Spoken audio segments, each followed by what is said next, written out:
thought I would start out by talking a little bit about the state of the company.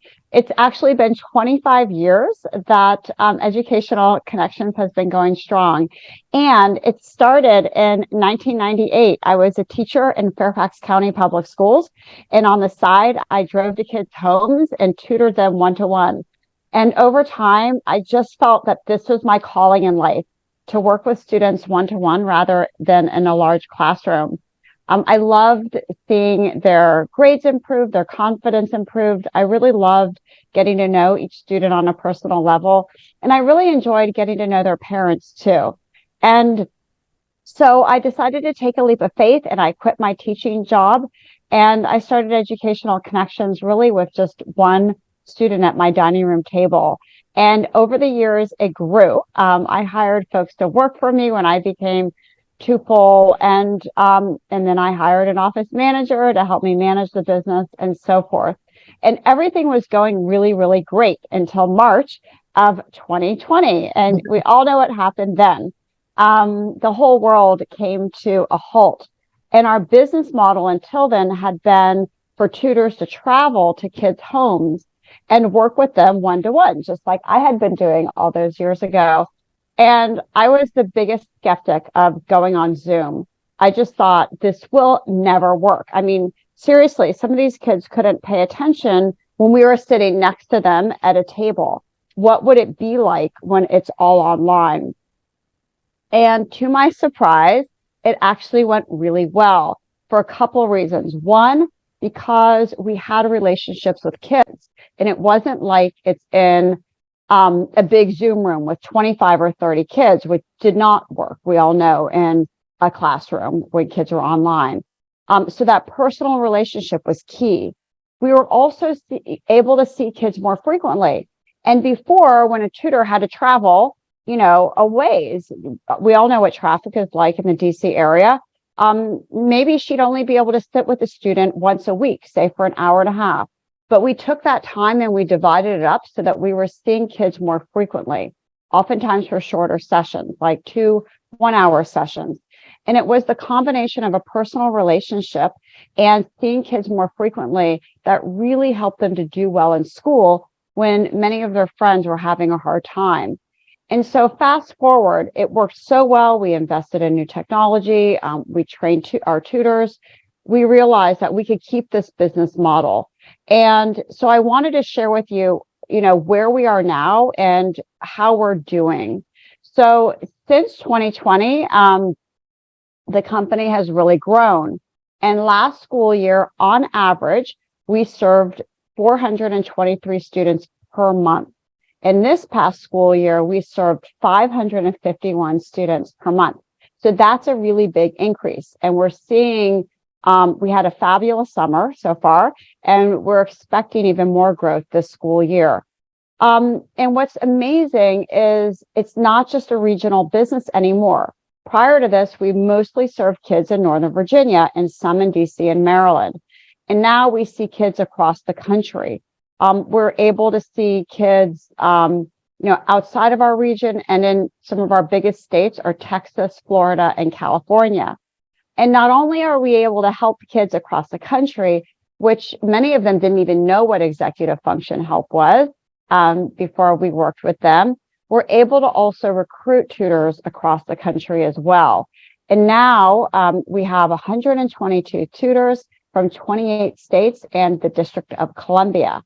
So that is really amazing. I think it's amazing because we picked you and because you're a part of our team. And now, instead of being confined to a geographic area where, we're only driving around, now we can really hire the best people from around the country. And that feels really great that we have amazing people to work with our students.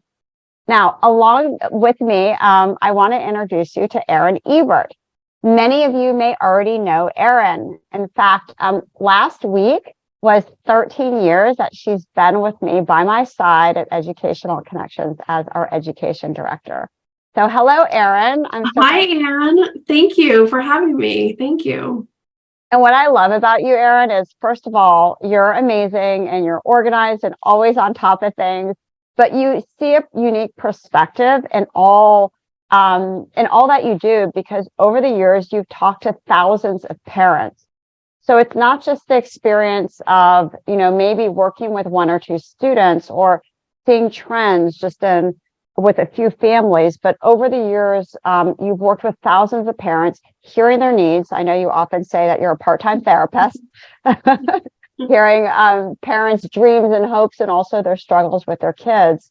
And so you understand the nuances of what kids need to achieve and really what their parent wants to. So I'm glad that you're here tonight. Thank you. So I want to just talk a little bit about where we've gone in the last year, because in no time in 25 years have I seen such incredible change as when I did in 2020 and then again this past year. We've launched a series of initiatives, and the first new program we launched was actually last March of 2022. We launched our college counseling program, which in addition to Erin's other duties, she also heads up. We have 3 counselors and we have 167 students that have gone through the program. And when we started it, I honestly wasn't sure what the need was. And Erin kept saying, look, I talk to parents all day long. I'm telling you, there's a significant need. And she was right, there is. So Erin, I'm wondering if you can talk to us a little bit about the program, why it's been successful and some of the trends you're seeing. Sure. So I just absolutely love this program. It's been so wonderful to see all the students that we've helped in the first year. And since COVID, so much has changed with admissions. It's so much more competitive now applying to college. And our counselors work with students on crafting their narrative to stand out to the admissions reader. Prior to COVID, things like grades and test scores were the dominant factors. And while those things are still important, it requires a lot more strategy. And so we work with students at all stages of high school when they come to us. Right now we're seeing a lot of seniors working through their applications, but we love getting students as young as even 8th grade where we have that long runway to work with them. Awesome. Thank you, Erin. And so we have Lisa, Kristen, and David on our team. And if you have a high schooler that, you're thinking, oh, they could use a little help in this area, we're happy to help them. Right now, we are seeing a lot of seniors that are last minute kids, and we have a program called Senior Express for them. As Erin said, we start with kids as early as 8th grade, which is ideal because we can assist them with course selection and setting up their strategy. But often right now, we're working with juniors too that are starting the process. So college counseling, out of all the programs that we launched, that's definitely been our most successful one and the one where we've helped the most students. We also, this past year, adopted an online executive function program called SMARTS.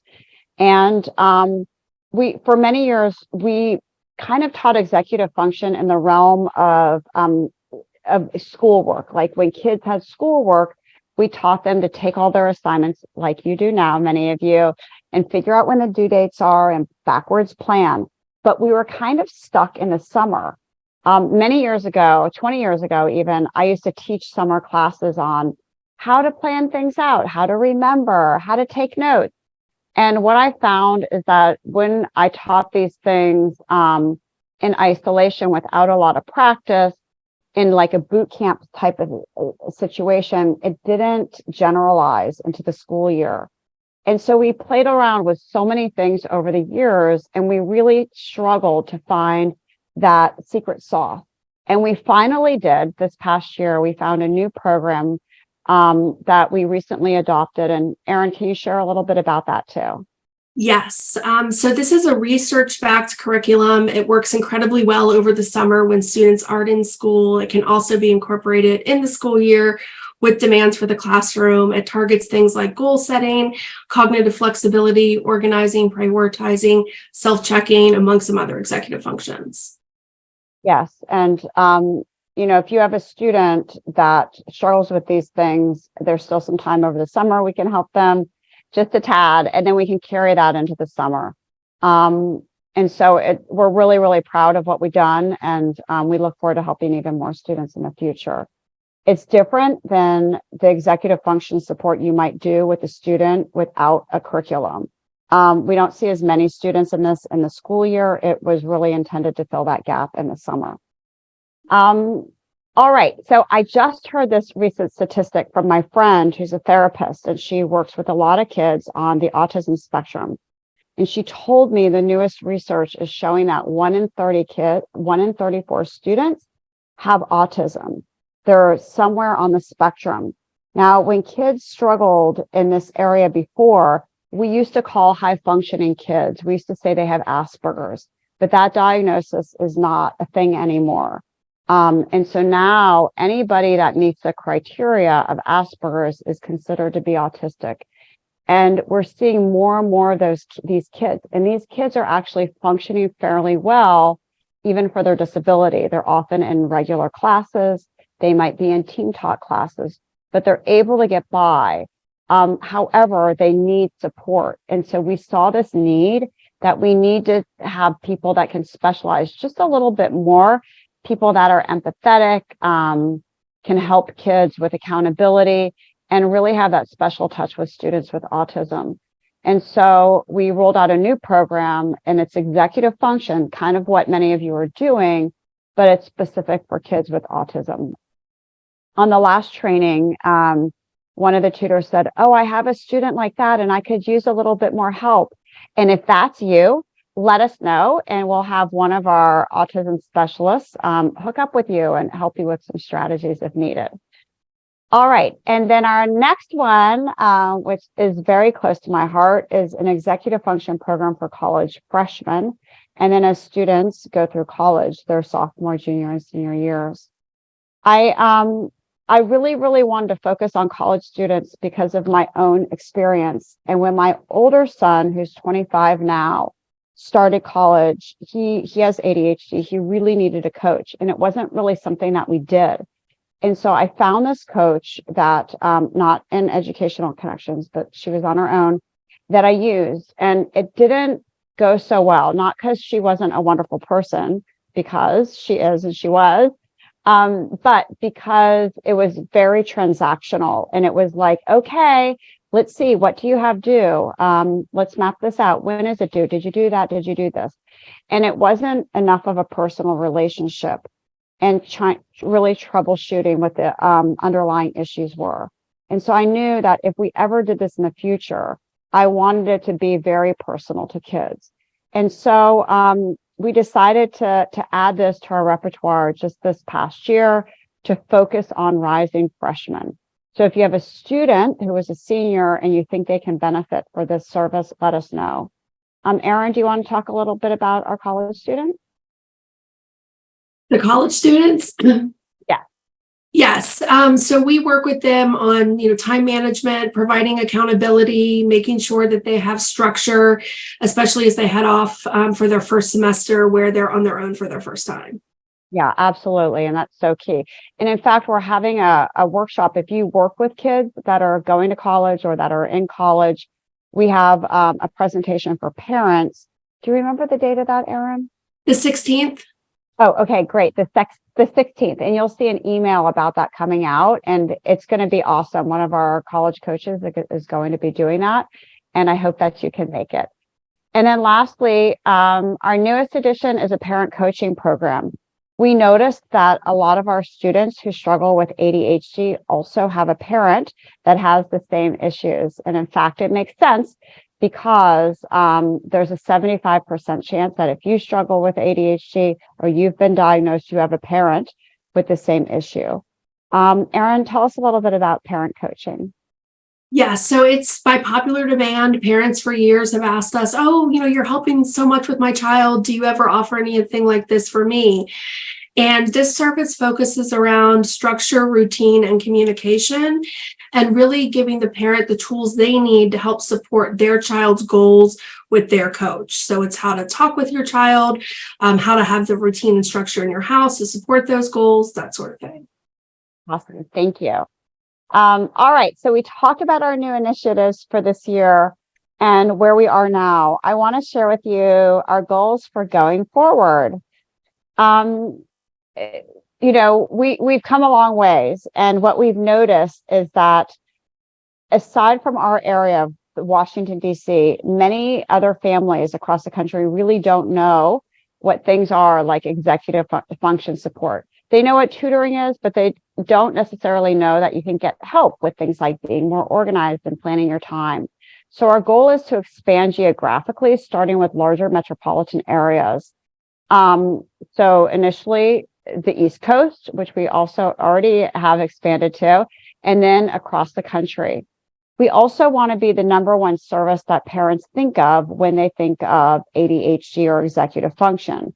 We want them to think, I'll call Educational Connections. I bet they can help my child, and we can. So we really want to be that go-to service for those services. And we want to be able to serve kids throughout their academic journey, which we've been doing more and more of in the last couple of years. So oftentimes when kids start with us and they have struggles in math in third grade, it's likely they have struggles again in middle school and sometimes in high school. We want to be there for them. If they have difficulty staying on top of their work, it's often something that they may need support with later on too. So not only do we want to support them with their needs, we also want to be able to shift with them when they get into high school and be able to say, all right, let's think about college right now. What is our strategy going forward? So it might be the SAT or the ACT. It might be helping them to pick the schools on their list and to apply to those schools. And then finally, we want to be there to support them as they go off to college.